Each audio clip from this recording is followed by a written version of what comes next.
రామాయణంలో ఒక ఘట్టం యుగాలుగా భక్తులను, పండితులను, పరిశోధకులను కంగారు పెట్టిన అద్భుత మర్మం. అదే మాయాసీత. మనందరికీ తెలిసినట్లుగా రావణుడు సీతను అపహరించి లంకకు తీసుకెళ్లాడు. కానీ మీరెప్పుడైనా ఆలోచించారా, రావణుడు తీసుకెళ్లింది నిజమైన సీతనేనా లేక మాయాసీతనా?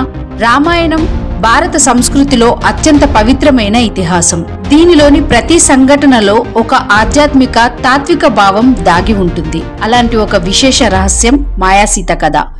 సీతాహరణం సంఘటనలో వాల్మీకి రామాయణం, ఇతర పురాణాలు, కొన్ని ప్రాంతీయ కథనాలు భిన్నమైన వివరాలు చెప్తాయి. వాటి ప్రకారం రావణుడు అపహరించిన సీత అసలు సీత కాదు, అది మాయాసీత అనే తాత్కాలిక రూపం. రాముడు, లక్ష్మణుడు రాక్షసుడైన మాయామృగం వెంట వెళ్ళినప్పుడు సీతమ్మ అనుమానం వ్యక్తం చేస్తుంది. ఆ సమయంలో అగ్నిదేవుడు లేదా మాయాశక్తి సహాయంతో నిజమైన సీత అగ్నిలోకి చేరి అక్కడ రక్షణ పొందుతుందని ఒక వాదన ఉంది. రావణుడు తీసుకెళ్లింది సీతమ్మ యొక్క మాయ రూపం మాత్రమే.